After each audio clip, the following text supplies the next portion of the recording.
दोस्तों, क्या आपने कभी सोचा है क्या ब्रह्मांड हमेशा रहेगा या फिर एक दिन सब कुछ खत्म हो जाएगा? तारे, ग्रह, आकाश गंगाएं, यहां तक कि समय भी, ये सवाल सदियों से इंसान को परेशान करते आ रहे हैं। अगर ब्रह्मांड खत्म होगा तो कैसे? क्या ये धीरे धीरे ठंडा होकर शांत हो जाएगा जैसे एक बुझता हुआ दिया, या फिर किसी दिन इतना सिकुड़ जाएगा कि खुद ही तबाह हो जाए, एक महाविस्फोट जिसमें सब कुछ नष्ट हो जाएगा?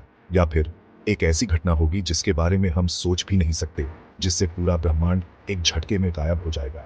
आज हम इसी सवाल का जवाब ढूंढने वाले हैं। आज हम जानेंगे ब्रह्मांड के अंत की 4 सबसे खतरनाक और वैज्ञानिकों द्वारा मानी जाने वाली थ्योरीज, और सबसे आखिर में एक ऐसा सवाल जो आपको सोचने पर मजबूर कर देगा। तो वीडियो को पूरा देखना, क्योंकि आज हम यूनिवर्स के सबसे बड़े रहस्य को सुलझाने वाले हैं। पहली थ्योरी जो हम एक्सप्लोर करेंगे वो है द बिग फ्रीज या हीट डेथ। ये थ्योरी कहती है कि ब्रह्मांड का अंत एक धीमी और ठंडी मौत की तरह होगा। अभी हमारा ब्रह्मांड फैल रहा है और ये फैलाव लगातार जारी है। जैसे जैसे ब्रह्मांड फैलता जाएगा, तारों के बीच की दूरी बढ़ती जाएगी, नए तारे बनने की प्रक्रिया धीमी हो जाएगी और पुराने तारे अपना ईंधन जलाकर खत्म होते जाएंगे। धीरे धीरे ब्रह्मांड में रोशनी कम होती जाएगी और अंधेरा छा जाएगा। एक समय ऐसा आएगा जब सारे तारे जलकर खाक हो चुके होंगे और ब्रह्मांड में सिर्फ ठंडे मरे हुए तारे और ब्लैक होल ही रह जाएंगे। ग्रह अपनी कक्षाओं से भटक जाएंगे, क्योंकि अब उन्हें अपनी ओर खींचने वाला कोई तारा नहीं होगा। यहां तक कि ब्लैक होल भी, जो ब्रह्मांड की सबसे शक्तिशाली चीजें मानी जाती हैं, वो भी धीरे धीरे अपना द्रव्यमान खो देंगे और आखिरकार वाष्पीकृत हो जाएंगे। इस तरह करोड़ों अरबों सालों बाद ब्रह्मांड एक ऐसी जगह बन जाएगा जहां कुछ भी नहीं होगा, सिर्फ बेहद ठंडा, अंधेरा और खालीपन। क्या आप इस खालीपन की कल्पना कर सकते हैं? जहां कभी जीवन था, ऊर्जा थी, रोशनी थी, वहां अब सिर्फ शून्यता होगी। अब बात करते हैं दूसरी थ्योरी की, द बिग क्रंच। यह थ्योरी बिग फ्रीज से एकदम उल्टी है। जहां बिग फ्रीज में ब्रह्मांड हमेशा के लिए फैलता रहता है, वहीं बिग क्रंच में एक समय ऐसा आता है जब यह फैलाव रुक जाता है और ब्रह्मांड वापस सिकुड़ने लगता है। कल्पना कीजिए, जैसे आपने गुब्बारे में हवा भरी और अब उसे खाली करने लगे, लेकिन यहां हवा नहीं, बल्कि पूरा ब्रह्मांड खुद में सिमटने लगता है। आकाश गंगाएं एक दूसरे के पास आने लगती हैं, तारे आपस में टकराने लगते हैं और ब्रह्मांड का तापमान बढ़ता जाता है। हर चीज एक दूसरे के ऊपर गिरने लगती है। ब्लैक होल और भी विशालकाय रूप धारण कर लेते हैं और अपने आसपास की हर चीज को निगलने लगते हैं। ब्रह्मांड छोटा और छोटा होता जाता है और उसका तापमान और घनत्व अकल्पनीय स्तर तक पहुंच जाता है। आखिरकार पूरा ब्रह्मांड एक बिंदु पर सिमट जाता है, एक ऐसा बिंदु जो असीम रूप से गर्म और घना होता है। वैज्ञानिक इस बिंदु को सिंगुलैरिटी कहते हैं। यह वही बिंदु है जहां से बिग बैंग हुआ था और हमारा ब्रह्मांड अस्तित्व में आया था। लेकिन यहां एक और रोमांचक मोड़ है। कुछ वैज्ञानिक मानते हैं कि बिग क्रंच के बाद फिर से एक बिग बैंग हो सकता है, यानी ब्रह्मांड का अंत ही उसकी एक नई शुरुआत हो सकती है। क्या यह संभव है कि हमारा ब्रह्मांड पहले भी कई बार बना और बिगड़ा हो? चैप्टर 3।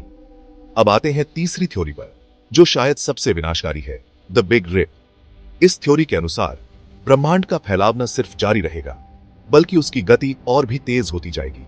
यह गति इतनी तेज होगी कि एक समय के बाद ब्रह्मांड की संरचना ही टूटने लगेगी।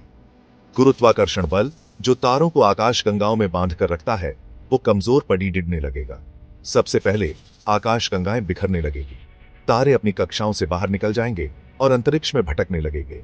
फिर ग्रह भी अपने तारों से अलग हो जाएंगे और खुद ही नष्ट हो जाएंगे। लेकिन कहानी यहीं खत्म नहीं होती।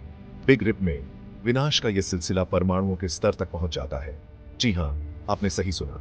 परमाणु, जो कि पदार्थ की सबसे छोटी इकाई मानी जाती है, वो भी इस विनाशकारी ताकत का सामना नहीं कर पाती। परमाणुओं के भीतर के कण, जैसे प्रोटॉन, न्यूट्रॉन और इलेक्ट्रॉन, भी एक दूसरे से अलग हो जाएंगे। पूरा ब्रह्मांड एक ऐसी अवस्था में पहुंच जाएगा जहां सिर्फ बिखरे हुए कण होंगे।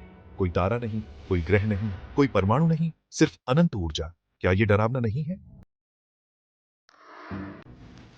चैप्टर 4। अब तक हमने जिन 3 थ्योरीज के बारे में बात की, उनमें ब्रह्मांड का अंत एक धीमी और क्रमिक प्रक्रिया है। लेकिन चौथी थ्योरी, जिसका नाम है वैक्यूम डिके, वो एकदम अलग है। यह थ्योरी कहती है कि ब्रह्मांड का अंत अचानक और बिना किसी चेतावनी के हो सकता है। इस थ्योरी को समझने के लिए हमें पहले समझना होगा कि वैक्यूम क्या होता है। आम भाषा में तो हम वैक्यूम को खाली स्थान कहते हैं, लेकिन क्वांटम फिजिक्स में वैक्यूम का मतलब होता है सबसे कम ऊर्जा वाली अवस्था। वैज्ञानिकों का मानना है कि हमारा ब्रह्मांड अभी अपने सबसे कम ऊर्जा वाले वैक्यूम स्टेट में नहीं है। हो सकता है कि हमारा ब्रह्मांड एक फॉल्स वैक्यूम में हो, जो कि स्थिर तो है लेकिन पूरी तरह से स्थिर नहीं। अब अगर कहीं भी किसी भी समय ब्रह्मांड में एक छोटा सा क्वांटम फ्लक्चुएशन होता है तो एक नया वैक्यूम बबल बन सकता है। यह बबल एकदम अलग तरह के भौतिक नियमों वाला होगा और प्रकाश की गति से फैलने लगेगा। जैसे ही यह बबल हमारे ब्रह्मांड के संपर्क में आएगा, वैसे ही हमारे ब्रह्मांड का अस्तित्व समाप्त हो जाएगा। हमें पता भी नहीं चलेगा कि क्या हुआ। एक पल हम होंगे और अगले ही पल सब कुछ खत्म। वैक्यूम डिके की थ्योरी सबसे ज्यादा डरावनी इसलिए है क्योंकि इसमें कोई बचने का मौका नहीं है, कोई चेतावनी नहीं, कोई संकेत नहीं, सिर्फ एक अचानक और अंतिम विनाश।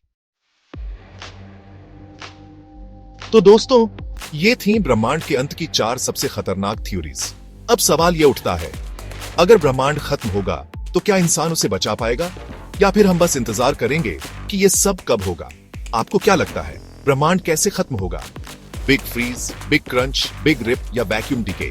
क्या इंसान इससे बच सकता है? अपनी राय कमेंट में बताइए, मैं हर कमेंट पढ़ने वाला हूं। अगर आपको ये वीडियो पसंद आई तो लाइक जरूर करें, और अगर आप ब्रह्मांड के और भी रहस्यों को जानना चाहते हैं तो सब्सक्राइब करें और बेल आइकन दबाएं ताकि अगली वीडियो आप मिस न करें। Next video teaser. अगर आपको ब्रह्मांड का अंत समझ में आया तो अब सोचिए, क्या हम इस सिमुलेशन में जी रहे हैं? क्या ये सब असली भी है या नहीं? जल्द आ रही है एक और दिमाग हिला देने वाली वीडियो, तो जुड़े रहिए।